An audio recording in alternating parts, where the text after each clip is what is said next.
ਇਹੀ ਅਸੀਂ ਕਹਿਣਾ ਚਾਹਾਂਗੇ ਜੀ। ਇਕੱਠੇ ਪਹਿਲਾਂ ਤਾਂ ਖਾਲਸਾ ਪੰਥ ਆ ਜਿਹੜਾ ਸਾਡਾ, ਉਹਨਾਂ ਨੇ ਕਿਸਾਨੀ ਸੰਘਰਸ਼ 'ਚ ਸਾਡਾ ਬੜਾ ਸਾਥ ਦਿੱਤਾ। ਔਰ ਜਦੋਂ ਸਾਡਾ ਨਿਹੰਗ ਸਿੰਘ ਫੌਜਾਂ ਉੱਥੇ ਪਹੁੰਚੀਆਂ, ਤੁਸੀਂ ਇਹ ਵੇਖੋ, ਔਰ ਜਿੱਦਾਂ ਸਾਨੂੰ ਇਹ ਪਤਾ ਲੱਗਿਆ ਵੀ ਸਾਡੀ ਫੌਜ ਨੇ ਵਹੀਰ ਘੱਤ ਲਈ ਆ, ਦਿੱਲੀ ਦੀਆਂ ਸਰਹੱਦਾਂ ਤੇ ਆ ਕੇ ਸਾਡੇ ਨਾਲ ਬੈਠਣਗੇ ਤੇ ਸੰਘਰਸ਼ 'ਚ ਆਪਦੀ ਇੱਥੇ ਸ਼ਮੂਲੀਅਤ ਦੇਣਗੇ, ਉਹ ਇੱਕ ਵੱਖਰੀ ਉਹ ਚੜ੍ਹਦੀ ਕਲਾ ਸੀ। ਸੋ ਅੱਜ ਜੇ ਅਸੀਂ ਉਸ ਥਾਂ ਤੇ ਪਹੁੰਚੇ ਹਾਂ ਜਿੱਥੇ ਬਾਬਾ ਜੁਝਾਰ ਸਿੰਘ ਜੀ ਦਾ ਸ਼ਹੀਦੀ ਅਸਥਾਨ ਆ, ਤੇ ਇਹ ਤਾਂ ਆਪਦੇ ਆਪ 'ਚ ਇੱਕ ਬੜੀ ਅਹਿਮ ਗੱਲ ਆ। ਇਤਿਹਾਸ ਦੀਆਂ ਇਹਨਾਂ ਪਰਤਾਂ ਤੋਂ ਅਸੀਂ ਇਹੀ ਸਿੱਖਦੇ ਹਾਂ ਵੀ ਸਾਡੇ ਜਿਹੜੇ ਰਹਿਬਰ ਸੀ ਉਹਨਾਂ ਨੇ ਵੀ ਹੱਕ ਤੇ ਹਕੂਕ ਦੀਆਂ ਲੜਾਈਆਂ ਲੜੀਆਂ, ਤੇ ਸਾਨੂੰ ਉਹਨਾਂ ਪਿਰਤਾਂ ਤੇ ਉਹਨਾਂ ਕਮਾਈਆਂ ਤੋਂ ਸਿੱਖਣਾ ਚਾਹੀਦਾ। ਇਸੇ ਕਰਕੇ ਅਸੀਂ ਵੀ ਅੱਜ ਦਿੱਲੀ ਦੀਆਂ ਸਰਹੱਦਾਂ ਤੇ ਜੇ ਬੈਠੇ ਹਾਂ, ਆਪਦੇ ਹੱਕ ਤੇ ਹਕੂਕ ਦੀ ਲੜਾਈ ਲੜ ਰਹੇ ਹਾਂ ਜੀ। ਜਿਹੜੀ ਸਰਕਾਰ ਦੇ ਖਿਲਾਫ ਇੱਕ ਮੁਹਿੰਮ ਵਿੱਢੀ ਆ ਵੀ ਇਹ ਨਵੇਂ ਜਿਹੜੇ ਕਾਨੂੰਨ ਬਣਾਏ ਆ, ਜਿਹਨੂੰ ਆਪਾਂ ਖੇਤੀਬਾੜੀ ਜਾਂ ਕ੍ਰਿਸ਼ੀ ਕਾਨੂੰਨ ਕਹਿੰਦੇ ਆ, ਇਹਨਾਂ ਨੂੰ ਰੱਦ ਕੀਤਾ ਜਾਵੇ, ਕਿਸਾਨਾਂ ਨੂੰ ਉਹਨਾਂ ਦੇ ਬਣਦੇ ਹੱਕ ਦਿੱਤੇ ਜਾਣ। ਕਿਉਂਕਿ ਕਿਸਾਨ ਪੰਜਾਬ ਤਾਂ ਕਿਸਾਨੀ ਤੋਂ ਬਿਨਾਂ, ਸਿੱਖੀ ਤੋਂ ਬਿਨਾਂ, ਔਰ ਕਿਸਾਨ ਤੇ ਸਿੱਖੀ ਦਾ ਆਪਸ 'ਚ ਜੋ ਇੱਕ ਸੰਬੰਧ ਆ ਉਹ ਤੋਂ ਬਿਨਾਂ ਤਾਂ ਕਲਪਿਆ ਹੀ ਨਹੀਂ ਜਾ ਸਕਦਾ ਨਾ। ਸੋ ਇਹ ਤਾਂ ਸਾਰੇ ਪੰਜਾਬ ਦਾ ਸੰਘਰਸ਼ ਆ, ਸਾਡੀ ਹੋਂਦ ਦੀ ਲੜਾਈ ਲੜੀ ਜਾਂਦੇ ਆ। ਤੇ ਪੰਜਾਬ ਦੇ ਵਿੱਚੋਂ ਗੱਲਾਂ ਹੋ ਰਹੀਆਂ ਨੇ ਵੀ ਦੀਪ ਸਿੱਧੂ ਇੱਕ ਵੱਡਾ ਲੀਡਰ ਦੇ ਨਾਮ ਦੇ ਉੱਪਰ ਜੋ ਕਿ ਉੱਭਰ ਰਹੇ ਨੇ, ਤੇ ਲੱਖਾ ਸਿਧਾਣਾ ਜੀ ਨਾਲ ਕੀ ਕਹਿਣਾ ਚਾਹੋਗੇ? ਇਹ ਦੇਖੋ, ਗੱਲ ਇਹ ਆ ਵੀ ਹੋ ਸਕਦਾ ਸੰਗਤ 'ਚੋਂ ਇੱਕ ਆਵਾਜ਼ ਹੋਵੇ। ਨਾ ਤਾਂ ਮੈਂ ਇੱਥੇ ਇੱਕ ਲੀਡਰ ਬਣਨ ਆਇਆ ਸੀ, ਨਾ ਹੀ ਚੋਣਾਂ ਲੜਨ ਆਇਆ ਸੀ, ਨਾ ਹੀ ਮੇਰਾ ਕੋਈ ਇਰਾਦਾ। ਜਿਵੇਂ ਅੱਜ ਹੁਣ ਆਪਾਂ ਬਾਬਾ ਕੁਲਵਿੰਦਰ ਸਿੰਘ ਜੀ ਨੂੰ ਇਹ ਕਹਿ ਦਈਏ ਵੀ ਤੁਸੀਂ ਤਾਂ ਜੀ ਉੱਥੇ ਬੈਠੇ ਹੋ ਕਿਸਾਨੀ ਸੰਘਰਸ਼ 'ਚ, ਇਹ ਆਪਦੀ ਸ਼ਮੂਲੀਅਤ ਕਰ ਰਹੇ ਹੋ, ਹੈ ਨਾ, ਤੇ ਤੁਸੀਂ ਤਾਂ ਲੀਡਰ ਬਣਨਾ ਚਾਹੁੰਦੇ ਹੋ, ਜਾਂ ਤੁਸੀਂ ਤੁਹਾਡਾ ਕੋਈ ਹੋਰ ਇਹਦੇ 'ਚ ਕੋਈ ਨਾ ਕੋਈ ਨਿੱਜ ਦਾ ਜਿਹੜਾ ਸਵਾਰਥ ਆ। ਸੋ ਜਦੋਂ ਅਸੀਂ ਸਾਰੇ ਇੱਕ ਬੈਠੇ ਹਾਂ ਉੱਥੇ ਨਾ, ਅਸੀਂ ਇਹਨਾਂ ਗੱਲਾਂ ਤੋਂ ਉੱਤੇ ਉੱਠ ਕੇ ਉੱਥੇ ਬੈਠੇ ਹਾਂ। ਉਹ ਵੱਖਰੀ ਗੱਲ ਆ ਵੀ ਸੰਘਰਸ਼ਾਂ 'ਚ, ਜਦੋਂ ਚੱਲਦੇ ਸੰਘਰਸ਼ਾਂ 'ਚ ਲੋਕਾਂ ਨੇ ਆਪਦੇ ਉਹ ਚਿਹਰੇ ਲੱਭਣੇ ਹੁੰਦੇ ਆ ਜਿਹੜੇ ਚਿਹਰੇ ਤੁਹਾਡੀ ਜਜ਼ਬਾਤਾਂ ਦੀ ਗੱਲ ਕਰਦੇ ਆ। ਤੇ ਤੁਸੀਂ ਕੁਝ ਦਿਨ ਪਹਿਲਾਂ ਕਿਹਾ ਸੀਗਾ ਕਿ ਮੈਂ ਆਪ ਇਲੈਕਸ਼ਨ ਨਹੀਂ ਲੜੂੰਗਾ, ਵੀ ਸਪੋਰਟ ਕਰੂੰਗਾ। ਤੇ ਜੇਕਰ ਸੰਗਤ ਹੁਕਮ ਕਰਦੀ ਆ, ਕਿਉਂਕਿ ਸਿੱਖ ਧਰਮ ਦੇ ਵਿੱਚ ਸੰਗਤ ਦਾ ਹੁਕਮ ਸਭ ਤੋਂ ਉੱਪਰ ਮੰਨਿਆ ਜਾਂਦਾ, ਗੁਰੂ ਸਾਹਿਬ ਨੇ ਵੀ ਮੰਨਿਆ, ਤੇ ਜੇਕਰ ਸੰਗਤ ਹੁਕਮ ਕਰਦੀ ਆ ਤੁਹਾਨੂੰ ਫਿਰ? ਨਹੀਂ ਜੀ, ਦੇਖੋ, ਇਹ ਸੰਗਤ ਦੇ ਰੂਪ 'ਚ ਜੋ ਵੀ ਹੁਕਮ ਹੁੰਦਾ ਉਹ ਤੋਂ ਆਪਾਂ ਕਿਵੇਂ ਪਰਾਂ ਹੋ ਸਕਦੇ ਹਾਂ। ਪਰ ਸਾਡੇ ਨਾ, ਇਹ ਮੈਂ ਕਿਉਂ ਕਹਿ ਰਹੇ ਹਾਂ ਗੱਲਾਂ ਇਲੈਕਸ਼ਨ ਨਹੀਂ ਲੜਾਂਗੇ, ਇਹ ਇਸ ਕਰਕੇ ਕਹਿ ਰਹੇ ਹਾਂ ਜਦੋਂ ਅਸੀਂ ਸੰਘਰਸ਼ ਵਿੱਢੇ ਆ, ਉਹਨਾਂ ਸੰਘਰਸ਼ਾਂ 'ਚੋਂ ਹਮੇਸ਼ਾ ਹੀ ਅਸੀਂ ਇੱਕ ਗੱਲ, ਜਾਂ ਸੰਘਰਸ਼ੀ ਸਾਡੇ ਬੰਦੇ ਇਹ ਸੋਚਦੇ ਰਹੇ ਆ ਵੀ ਹੁਣ ਕਿਵੇਂ ਨਾ ਕਿਵੇਂ ਪਾਵਰ ਨੂੰ ਹਥਿਆਲ ਗਏ। ਜਿਵੇਂ ਪਤਾ ਨਹੀਂ ਹਥਿਆਲ ਕੇ ਪਾਵਰ ਨੂੰ ਕੀ ਕੀਤਾ ਜਾ ਸਕਦਾ। ਜਦੋਂ ਤੱਕ ਅਸੀਂ ਪੂਰੀ ਮਸਲੇ ਨੂੰ ਨਹੀਂ ਸਮਝਾਂਗੇ ਤੇ ਉਹਨਾਂ ਦੇ ਹੱਲਾਂ ਨੂੰ ਨਹੀਂ ਸਮਝਾਂਗੇ, ਫਿਰ ਪਾਵਰ ਕਰ ਕੀ ਸਕਦੀ ਆ, ਕਿਸ ਤਰ੍ਹਾਂ ਦੀ ਪਾਵਰ ਆ ਸਾਡੇ ਕੋਲ, ਇਹ ਨਹੀਂ ਸਮਝਾਂਗੇ। ਅਸੀਂ ਇਹ ਸੋਚਾਂਗੇ ਵੀ ਅਸੀਂ ਪਾਵਰ ਹਥਿਆ ਕੇ ਹੱਲ ਲੈ ਆਵਾਂਗੇ, ਹੱਲ ਫਿਰ ਵੀ ਨਹੀਂ ਆਉਣਾ। ਸੋ ਇਸ ਕਰਕੇ ਬੜੇ ਗੰਭੀਰ ਇੱਕ ਇਹਦੇ ਤੇ ਸਿਰ ਜੋੜ ਕੇ ਬੈਠਣ ਵਾਲੀਆਂ ਵਿਚਾਰਾਂ ਕਰਨ ਦੀ ਜ਼ਰੂਰਤ ਆ। ਉਦੋਂ ਬਾਅਦ ਮਸਲਿਆਂ ਦੇ ਹੱਲ ਵੀ ਸਾਨੂੰ ਮਿਲਣਗੇ, ਫਿਰ ਇੱਕ ਕਲੈਕਟਿਵ ਲੀਡਰਸ਼ਿਪ ਪੈਦਾ ਕਰੀਏ। ਉਹ ਕਲੈਕਟਿਵ ਲੀਡਰਸ਼ਿਪ ਕੰਮ ਕਰੇ, ਨਾ ਕਿ ਇਕੱਲਾ ਦੀਪ ਸਿੱਧੂ ਅੱਗੇ ਰਹਿ ਕੇ ਇਹ ਵੀ ਅਸੀਂ ਕੋਈ, ਜਾਂ ਮੇਰੇ ਹੱਥ 'ਚ ਕੋਈ ਇਹੋ ਜਿਹਾ ਜਾਦੂ ਆ, ਜਾਂ ਮੇਰੇ ਹੱਥ 'ਚ ਬੜੀ ਕੋਈ ਸ਼ਕਤੀ ਆ ਵੀ ਮੈਂ ਕੁਛ ਸੰਵਾਰ ਦੂੰਗਾ। ਨਹੀਂ, ਇਕੱਲਾ ਨਹੀਂ ਮੈਂ ਸੰਵਾਰ ਸਕਦਾ, ਨਾ ਹੀ ਇਕੱਲਾ ਕੋਈ ਸੰਵਾਰ ਸਕਦਾ। ਅਸੀਂ ਇਕੱਠੇ ਕਲੈਕਟਿਵ ਰੂਪ 'ਚ ਹੁਣ ਪੰਜਾਬ ਦੀ ਮੁੜ ਉਸਾਰੀ ਕਰ ਸਕਦੇ ਹਾਂ, ਪਰ ਸਾਨੂੰ ਸਾਰਿਆਂ ਨੂੰ ਹੰਭਲਾ ਮਾਰਨਾ ਪੂਰਾ। ਜਿਹੜਾ ਯੂਥ ਪੰਜਾਬ ਦਾ ਬਾਹਰ ਜਾ ਰਿਹਾ ਹੈ, ਕੀ ਲੱਗਦਾ ਵੀ ਸਭ ਤੋਂ ਵੱਡੀ ਘਾਟ ਹੈ ਪੰਜਾਬ ਦੇ ਲਈ ਆਉਣ ਵਾਲੇ ਟਾਈਮ ਦੇ ਲਈ? ਬਿਲਕੁਲ, ਸਾਡਾ ਜਿਹੜਾ ਪ੍ਰਵਾਸ ਹੋ ਰਿਹਾ ਇੱਥੋਂ ਨਾ, ਪ੍ਰਵਾਸ ਵੀ ਸਰਕਾਰਾਂ ਦੀਆਂ ਨੀਤੀਆਂ ਦੇ ਉੱਤੇ ਹੀ ਆਧਾਰਿਤ ਆ। ਔਰ ਇਹ ਸੋਚੀ ਸਮਝੀ ਸਾਜ਼ਿਸ਼ ਆ ਹਕੂਮਤਾਂ ਦੀ ਵੀ ਇਹਨਾਂ ਨੂੰ ਆਪਦੀ ਧਰਤੀ ਨਾਲੋਂ ਤੋੜੋ, ਕਿਉਂਕਿ ਨੌਜਵਾਨ ਪੀੜ੍ਹੀ ਸਾਰੀ ਕੁੜੀਆਂ ਮੁੰਡੇ ਬਾਹਰ ਹੀ ਜਾ ਰਹੇ। ਹਾਂਜੀ, ਵੀ ਇਹਨਾਂ ਨੂੰ ਪੰਜਾਬ, ਜੇ ਇੱਥੇ ਇਹ ਵਸਦੇ ਹੋਣਗੇ ਤੇ ਇਹ ਉਹ ਬੰਦੇ ਵਸਦੇ ਹੋਣਗੇ ਜਿਹੜੇ ਕੁਝ ਕਰ ਸਕਦੇ ਆ, ਤੇ ਮੁੜ ਕੇ ਸਾਨੂੰ ਵੱਧ ਪ੍ਰੋਬਲਮ ਹੋਣੀ ਆ। ਜਿਹੜੇ ਕੁਝ ਕਰ ਸਕਦੇ ਆ ਉਹਨਾਂ ਨੂੰ ਕੱਢੋ ਬਾਹਰ। ਆਉਣ ਵਾਲੀ ਨਵੀਂ ਪੀੜ੍ਹੀ ਨੂੰ ਤਾਂ ਇਹ ਪਿਰਤੀ ਪਾ ਦਿਓ ਵੀ ਤੁਸੀਂ ਇੱਥੇ ਨਹੀਂ ਰਹਿਣਾ, ਚਲੋ ਜੀ ਬਾਹਰ ਚੱਲੀਏ। ਸੋ ਇਹ ਸਰਕਾਰਾਂ ਦੀਆਂ, ਹਕੂਮਤਾਂ ਦੀਆਂ ਗਿਣੀ ਮਿਥੀ ਸਾਜ਼ਿਸ਼ ਆ। ਜੇ ਅੱਜ ਆਪਾਂ ਹੋਂਦ ਦੀ ਗੱਲ ਕਰ ਰਹੇ ਹਾਂ ਨਾ, ਅਸੀਂ ਆਪਦੀ ਹੋਂਦ ਦੀ ਲੜਾਈ ਲੜ ਰਹੇ ਹਾਂ, ਉਹਦਾ ਇੱਕ ਪੱਖ ਤੇ ਇੱਕ ਪਹਿਲੂ ਇਹ ਵੀ ਆ ਵੀ ਜਿੰਨਾ ਪ੍ਰਵਾਸ ਇੱਥੋਂ ਹੋ ਰਿਹਾ ਤੇ ਅਸੀਂ ਉਹਨੂੰ ਕਿਵੇਂ ਰੋਕਣਾ। ਇਹ ਗੱਲ ਸਾਨੂੰ ਵੀ ਬਹੁਤ ਵੱਡੇ ਰੂਪ 'ਚ ਵਿਚਾਰਨੀ ਪਊਗੀ।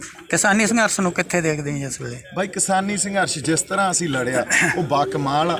ਤੁਸੀਂ ਅੱਜ ਵੇਖੋ ਟਕੈਤ ਸਾਹਿਬ ਦਾ ਕੱਲ੍ਹ ਦਾ ਬਿਆਨ ਆ ਵੀ ਜੋ ਅਸੀਂ ਅਕਾਲ ਤਖਤ ਸਾਹਿਬ ਲਾਲ ਕਿਲੇ ਤੇ ਝੰਡਾ ਲਹਿਰਾਇਆ ਗਿਆ ਵੀ ਉਹ ਕੁਛ ਗਲਤ ਨਹੀਂ ਹੋਇਆ। ਹੁਣ ਟਕੈਤ ਸਾਹਿਬ ਇਹ ਗੱਲ ਕਹਿ ਰਹੇ ਆ, ਅੱਜ ਕਹਿ ਰਹੇ ਲੀਡਰ ਵੀ ਮੰਨ ਰਹੇ ਨੇ ਕਿਤੇ ਨਾ ਮੰਨਦੇ ਆ ਵੀ ਕੁਝ ਗਲਤ ਨਹੀਂ ਹੋਇਆ, ਪਰ ਜਦੋਂ ਮੌਕਾ ਸੀ ਸੱਚ ਨਾਲ ਖੜਨ ਦਾ, ਜਦੋਂ ਮੌਕਾ ਸੀ ਸੱਚ ਬੋਲਣ ਦਾ, ਉਦੋਂ ਤੁਸੀਂ ਬੋਲਿਆ ਨਹੀਂ। ਉਦੋਂ ਤੁਸੀਂ ਸਾਡੇ ਉਲਟ ਭੁਗਤੇ। ਗੱਲ ਉੱਥੇ ਇਕੱਲੇ ਦੀਪ ਸਿੱਧੂ ਦੀ ਥੋੜੀ ਸੀ, ਗੱਲ ਤਾਂ ਸਾਰੇ ਸੰਘਰਸ਼ੀ ਬੰਦਿਆਂ ਦੀ ਸੀ। ਅੱਛਾ, ਅੱਜ ਤੁਸੀਂ ਸੱਚ ਨੂੰ ਕਹਿ ਰਹੇ ਹੋ ਨਹੀਂ ਕੁਝ ਗਲਤ ਨਹੀਂ ਹੋਇਆ, ਜਦੋਂ ਕੋਈ ਮੈਟਰ ਨਹੀਂ ਕਰਦੀ ਇਹ ਗੱਲ। ਕਿਸਾਨੀ ਸੰਘਰਸ਼ ਅਸੀਂ ਏਕੇ 'ਚ ਰਹਿ ਕੇ ਲੜੀਏ। ਕਿਸਾਨੀ ਸੰਘਰਸ਼ ਇੱਕ ਦੂਜੇ ਨੂੰ ਸਮਝਾ ਕੇ ਤੇ ਇੱਕ ਦੂਜੇ ਦੀ ਸਲਾਹ ਲੈ ਕੇ ਜੇ ਕੋਈ ਰਣਨੀਤੀ ਘੜਾਂਗੇ, ਮੈਨੂੰ ਐਂ ਲੱਗਦਾ, ਔਰ ਸਾਡੀ ਲੀਡਰਸ਼ਿਪ ਤੇ ਅਗਵਾਈ ਤਾਂ ਸਾਡੇ ਕਿਸਾਨ ਆਗੂ ਹੀ ਕਰਨਗੇ। ਸੋ ਇਸ ਕਰਕੇ ਕਿਸਾਨੀ ਸੰਘਰਸ਼ ਦੀ ਜਿਹੜਾ ਇੱਕ ਦ੍ਰਿਸ਼ਟੀਕੋਣ ਆ, ਉਹਨੂੰ ਵੱਡਾ ਕਰਨਾ ਪਊਗਾ। ਸੰਘਰਸ਼ ਦਾ ਦ੍ਰਿਸ਼ਟੀਕੋਣ ਤਾਂ ਬਹੁਤ ਵੱਡਾ, ਪਰ ਕਿਸਾਨੀ ਲੀਡਰਸ਼ਿਪ ਨੂੰ ਆਪਦਾ ਦ੍ਰਿਸ਼ਟੀਕੋਣ ਥੋੜਾ ਜਿਹਾ ਵੱਡਾ ਕਰਨਾ ਪਊਗਾ। ਸਰ, ਕਿਸੇ ਵੇਲੇ ਕਿਸਾਨੀ ਸੰਘਰਸ਼ ਦੇ ਵਿੱਚ ਸਰਕਾਰ ਇੱਕ ਤਰੀਕੇ ਦੇ ਨਾਲ ਝੁਕੀ ਹੋਈ ਸੀ, ਪੂਰੀ ਤਰ੍ਹਾਂ ਬੈਕ ਟੂ ਬੈਕ ਮੀਟਿੰਗਾਂ ਕਰ ਰਹੀ ਸੀ, ਪਰ ਇਸ ਵੇਲੇ ਜੋ ਸੰਯੁਕਤ ਮੋਰਚਾ ਹੈ ਉਹਨੂੰ ਚਿੱਠੀਆਂ ਲਿਖਣੀਆਂ ਪੈ ਰਹੀਆਂ ਨੇ। ਉਸ ਨੂੰ ਕਿਸ ਤਰ੍ਹਾਂ ਦੇਖਦੇ ਹੋ ਕਿ ਇਹ ਮਤਲਬ ਅੱਪ ਗਏ ਨੇ ਆਪਣਾ ਮੋਰਚੇ ਦੇ ਵਿੱਚ, ਕਿ ਇਹ ਤੁਸੀਂ ਗਲਤੀ ਮੰਨਦੇ ਹੋ ਜੋ ਚਿੱਠੀ ਲਿਖੀ ਗਈ ਹੈ? ਭਾਈ ਇਹ ਗੱਲ ਗਲਤੀ ਦੀ ਨਹੀਂ ਹੈ। ਇਹ ਗੱਲ ਇਹ ਦੇਖੋ ਵੀ ਅੱਜ ਅਸੀਂ ਕਿਸ ਦੌਰ 'ਚ ਗੁਜ਼ਰ ਰਹੇ ਹਾਂ। ਕਿਸੇ ਵੇਲੇ ਸਾਡਾ ਪਲੜਾ ਬਹੁਤ ਭਾਰੀ ਸੀ, ਅੱਜ ਸਰਕਾਰ ਦਾ ਪਲੜਾ ਭਾਰੀ ਹੈ ਨਾ, ਪਰ ਇਹ ਫੇਰ ਬਦਲੂਗਾ। ਇਹ ਬਾਹਲਾ ਸਮਾਂ ਇਹ ਚੱਲਦੇ ਜਿਹੜੇ ਲੜਾਈਆਂ ਜਾਂ ਯੁੱਧ ਹੁੰਦੇ ਆ ਨਾ, ਇਹਦੇ 'ਚ ਕਦੇ ਦੁਸ਼ਮਣ ਭਾਰੀ ਪੈਂਦਾ, ਕਦੇ ਅਸੀਂ ਭਾਰੀ ਪੈਂਦੇ ਆ। ਸੋ ਏਡੀ ਕੋਈ ਗੱਲ ਨਹੀਂ ਆ। ਚਿੱਠੀ ਲਿਖੀ ਗਈ ਆ, ਚਿੱਠੀ ਲਿਖੇ ਦਾ ਇੱਕ ਸੰਕੇਤਕ ਰੂਪ 'ਚ ਇਹ ਆ ਵੀ ਸਾਨੂੰ ਉਹਨਾਂ ਨੂੰ ਕਹਿਣਾ ਪੈ ਰਿਹਾ ਵੀ ਆ ਕੇ ਸਾਡੇ ਨਾਲ ਮੀਟਿੰਗ ਕਰੋ, ਜਦ ਕਿ ਸਾਡਾ ਤਾਂ ਦਬਾਅ ਹੋਣਾ ਚਾਹੀਦਾ ਸੀ। ਪਰ ਐਨੀਵੇਜ਼ ਇਹ ਦਬਾਅ ਵੀ ਬਣ ਜੂਗਾ। ਅਸੀਂ ਏਕੇ 'ਚ ਰਹਿ ਕੇ ਸੰਘਰਸ਼ ਲੜੀਏ, ਸਭ ਕੁਝ ਉਵੇਂ ਹੀ ਸਿਰਜਿਆ ਜਾਊ ਜਿਵੇਂ ਪਹਿਲਾਂ ਆਪਾਂ ਸਿਰਜਿਆ ਸੀ। ਲੀਡਰਾਂ ਨੂੰ ਕੀ ਕਹਿਣਾ ਚਾਹੋਗੇ ਜੀ, ਜਿਹੜੇ ਕਦੇ ਬਿਆਨ ਦੇ ਦਿੰਦੇ ਨੇ, ਕਦੇ ਫਿਰ ਆਪਣੇ ਬਿਆਨ ਤੇ ਮਾਫੀ ਮੰਗਣੀ ਪੈਂਦੀ ਆ? ਕੁਝ ਦਿਨ ਪਹਿਲਾਂ ਇੱਕ ਕਿਸਾਨ ਲੀਡਰ ਦਾ ਬਿਆਨ ਆਇਆ ਸੀ ਸਟੇਜ ਤੋਂ, ਦੀਪ ਸਿੱਧੂ ਤੇ ਲੱਖਾ ਸਿਧਾਣਾ ਬਾਰੇ ਇਨਡਾਇਰੈਕਟਲੀ ਤਰੀਕੇ ਦੇ ਨਾਲ ਉਹਨਾਂ ਨੇ ਕਿਹਾ ਸੀਗਾ, ਤੇ ਕੱਲ ਉਹਨਾਂ ਨੇ ਫਿਰ ਮਾਫੀ ਮੰਗਿਆ ਵੀ ਮੈਂ ਗਲਤੀ ਨਾਲ ਕਿਹਾ ਸੀਗਾ, ਉਹ ਆਪਣੀ ਜਗ੍ਹਾ ਤੇ ਸਹੀ ਨੇ।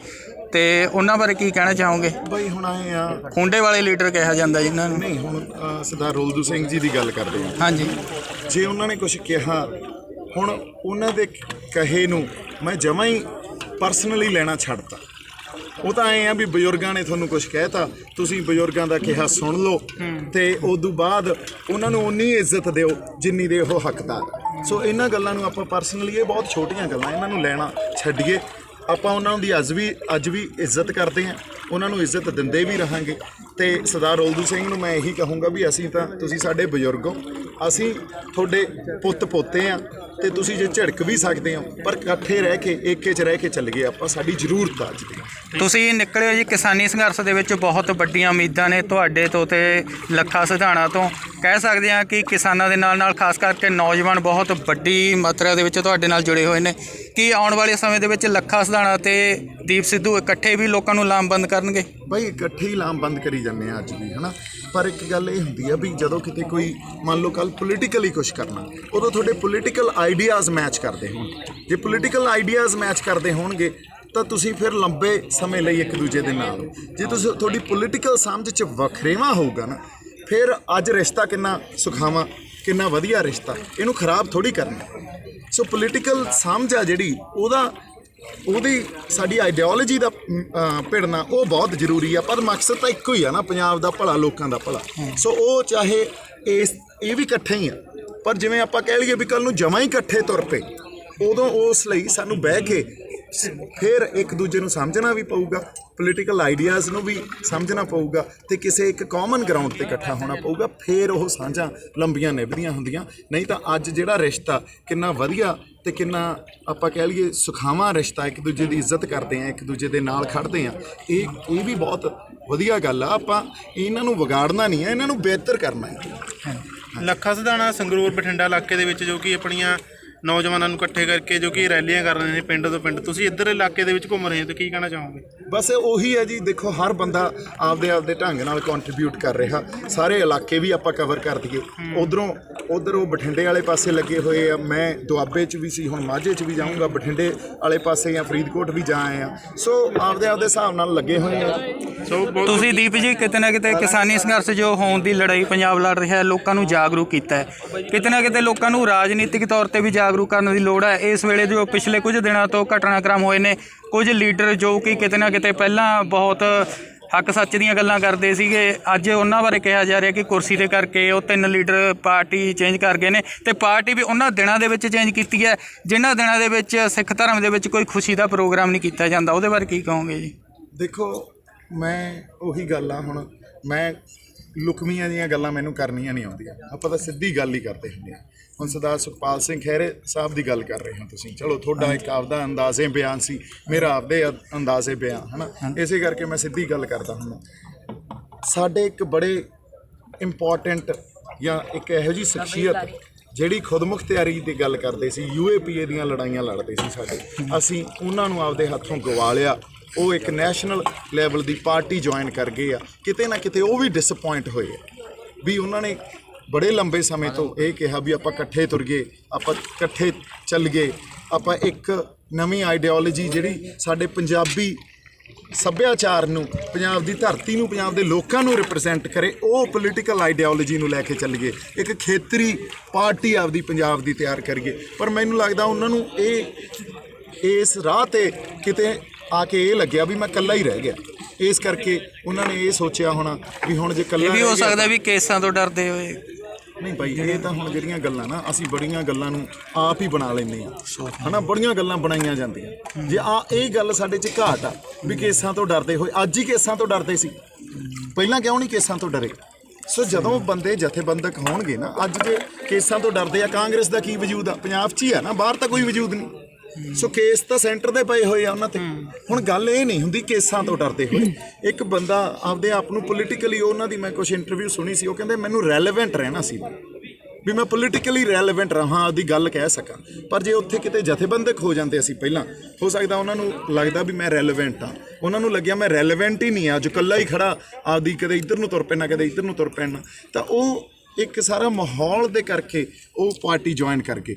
ਪਰ ਇਹਦਾ ਨੁਕਸਾਨ ਆ ਸਾਨੂੰ, ਇਹ ਸਾਡਾ ਫਾਇਦਾ ਨਹੀਂ ਆ, ਬਹੁਤ ਵੱਡਾ ਨੁਕਸਾਨ ਆ। ਜੇ ਖਹਿਰਾ ਸਾਹਿਬ ਜਿਹੜੇ ਖੁਦਮੁਖਤਿਆਰੀ ਦੀ ਗੱਲ ਕਰਦੇ ਸੀ, ਫੈਡਰਲ ਢਾਂਚੇ ਦੀ ਗੱਲ ਕਰਦੇ ਸੀ, ਅੱਜ ਇੱਕ ਉਹੋ ਜਿਹੀ ਪਾਰਟੀ ਨਾਲ ਬਹਿ ਗਏ ਜਾ ਕੇ ਜਿਹੜੀ ਦਿੱਲੀ ਤੋਂ ਚੱਲਦੀ ਹੈ। ਤੇ ਜਥੇਦਾਰ ਬਾਬਾ ਕੁਲਵਿੰਦਰ ਸਿੰਘ ਜੀ ਜੋ ਅੱਜ ਦੀਪ ਸਿੱਧੂ ਜਿੱਥੇ ਪਹੁੰਚੇ ਨੇ, ਤੇ ਉਹਨਾਂ ਦੇ ਬਾਰੇ ਕੀ ਕਹਿਣਾ ਚਾਹੋਗੇ? ਸਾਧ ਸੰਗਤ ਨੂੰ ਵਾਹਿਗੁਰੂ ਜੀ ਕਾ ਖਾਲਸਾ, ਵਾਹਿਗੁਰੂ ਜੀ ਕੀ ਫਤਿਹ। ਜੋ ਸ਼੍ਰੋਮਣੀ ਜਰਨੈਲ ਸਾਹਿਬਜ਼ਾਦਾ ਬਾਬਾ ਜੁਝਾਰ ਸਿੰਘ, ਬਾਬਾ ਜੀਵਨ ਸਿੰਘ, ਨਿਹੰਗ ਸਿੰਘ ਖਾਲਸਾ ਦਲ ਵੱਲੋਂ ਸੱਚਖੰਡ ਵਾਸੀ ਬਾਬਾ ਸੰਤੋਖ ਸਿੰਘ ਜੀ ਦੀ ਇੱਥੇ 8ਵੀਂ ਬਰਸੀ ਮਨਾਈ ਗਈ, ਜਿੱਥੇ ਸਾਡੇ ਭਰਾ, ਛੋਟੇ ਭਰਾ ਦੀਪ ਸਿੱਧੂ ਜੀ ਸਾਡੇ ਸੱਦੇ 'ਤੇ ਪਹੁੰਚੇ ਆ। ਅਸੀਂ ਉਹਨਾਂ ਦਾ ਬੜਾ ਧੰਨਵਾਦ ਕਰਦੇ ਹਾਂ। ਬਾਕੀ ਉਹਨਾਂ ਦੇ ਕਹਿਣ ਦਾ ਜਿਹੜਾ ਕਿਸਾਨੀ ਸੰਘਰਸ਼ ਆ, ਅਸੀਂ ਸਾਰੇ ਭਰਾ ਬਾਬਾ ਜੀ ਉੱਥੇ ਮੋਰਚਾ ਲਾਇਆ ਹੋਇਆ ਹੈ ਬੜੇ ਲੰਬੇ ਸਮੇਂ ਤੋਂ, ਤੇ ਕਿਸਾਨਾਂ ਦੇ ਨਾਲ ਖੜੇ ਹੋ ਤੇ ਆਉਂਦੇ ਜਾਂਦੇ ਵੀ ਰਹਿੰਦੇ ਹੋ, ਤੇ ਦੀਪ ਸਿੱਧੂ ਜੀ ਉੱਥੇ ਮਿਲਦੇ ਰਹਿੰਦੇ ਨੇ, ਕੀ ਕਹਿਣਾ ਚਾਹੋਗੇ?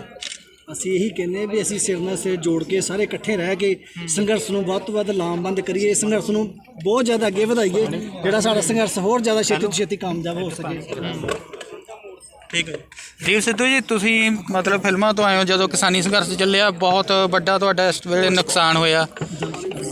ਨਹੀਂ ਭਾਈ, ਨੁਕਸਾਨ ਫਿਲਮਾਂ ਦੇ ਵਿੱਚ ਨੁਕਸਾਨ ਹੋਇਆ, ਉਸ ਨੂੰ ਕਿਸ ਤਰ੍ਹਾਂ ਫਿਰ ਵੀ ਕੋਈ ਨਹੀਂ, ਉਹ ਬਾਈ ਮਿਹਨਤ ਫੇਰ ਕਰ ਲਾਂਗੇ, ਫਿਰ ਮਿਹਨਤ ਕਰ ਲਾਂਗੇ, ਸਭ ਕੁਝ।